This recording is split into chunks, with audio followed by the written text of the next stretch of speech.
It's entitled Consciousness in the First Grade.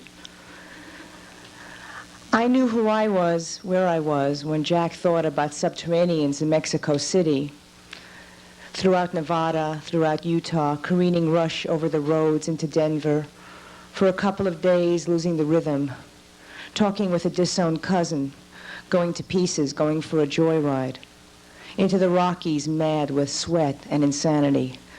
Jack and Neil came to see it as entering a stage of jails and iron sorrows, driving a 47 Cadillac limousine to Chicago, desperately on the road again, to see the whole world in one night, stop to listen to some bop, take a bus to Detroit, end up in New York City in the balcony of a movie theater watching George Raft, Peter Lorre, Sidney Greenstreet in Istanbul, till the next ride back to Ohio, and the exhaust swelling in the mad Ahab's drive, till the trip was over, till the blast of toxic taste filled their eyes, their mouth, and they stopped going forward to stand back for a while, to watch the golf course where Ike waved goodbye to Eleanor and Adelaide, and as my class stood to pledge allegiance under God in the Bronx, while fins on cars and hula hoops spun around the spin cycle at the laundromat next to the Negro neighborhood, you didn't call a black back then, where Julie, my best friend, lived with her mother in one room,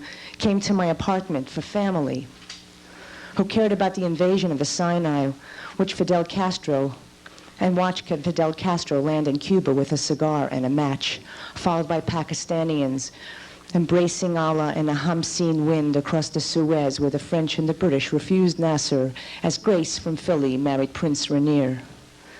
Julie and I ate Malamars and risked the future of food disorders, eating 2 boxes at once, slicing those cookies in half and debating if eating the bottom or licking the top or saving the inside was best. But we never debated that this was an American century. Now that Japan was in the UN and John Kennedy and Anne Frank had won Pulitzer Prizes, I knew who I was, where I was, across the street from St. Margaret Mary's. I confessed to being Jewish to an Irish priest who recommended I Hail Mary, but I had a mother who took me to visit the Hungarian refugees, long-lost cousins of mine. Translate, we will bury you to lemonade, Mickey Mouse, Marilyn Monroe, the Seventh Seal, and air conditioning. Self-service elevators, cigarettes on TV, women in gloves and fur jackets and veils, and men with hats on. Around the world in 80 days, que sera, sera, don't be cruel, and dance all night.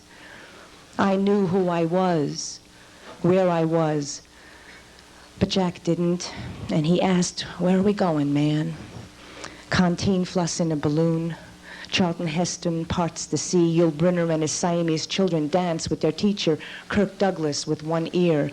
Down the street, Davy Crockett, coonskin caps, bobby socks, great saddled shoe teenagers, scarves under their chin teenagers, slumber party teenagers, everywhere teenagers, truth or dare, bunny hopping, leather motorcycle teenagers, Elvis, Brando, Dean, on the corner chewing gum, doo-wah, duckbills, DJs, page boys, ponytails, crew cuts, the boy next door, sex cars, school rings, letter sweaters, going steady, getting hot, real safe sex. Talk of sweet things such as teas and June weddings and suburban paradise, mother at home, crazy rebels, wretched loneliness, unwanted pregnancy, illegal abortion, spy scares, unemployment, displaced persons, migrant workers, segregation, recession, atomic bomb. But I knew who I was, where I was. Jackson Pollock took his life in a car, hit the divide, the splatter of modern night, where you can see the snarl of fish jaw in orange yellow against busy black lines. A nightmare, a masterpiece. Sal Paradise's first day hitchhiking, trying to go cross-country by heading north from the subway in the Bronx to the back roads of Route 6, took him to the edge of absurdity, but he was willing to get lost in the middle of the 20th century because he didn't think there was any other way to get free.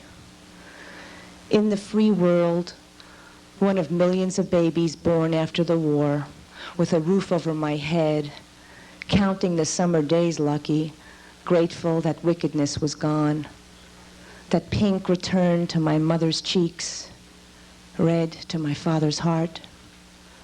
growing up in a tranquilized pause between Korea and Vietnam, between the big bands and the acid rock, living wholly before the shock, being someone, somewhere, knowing where and who I was.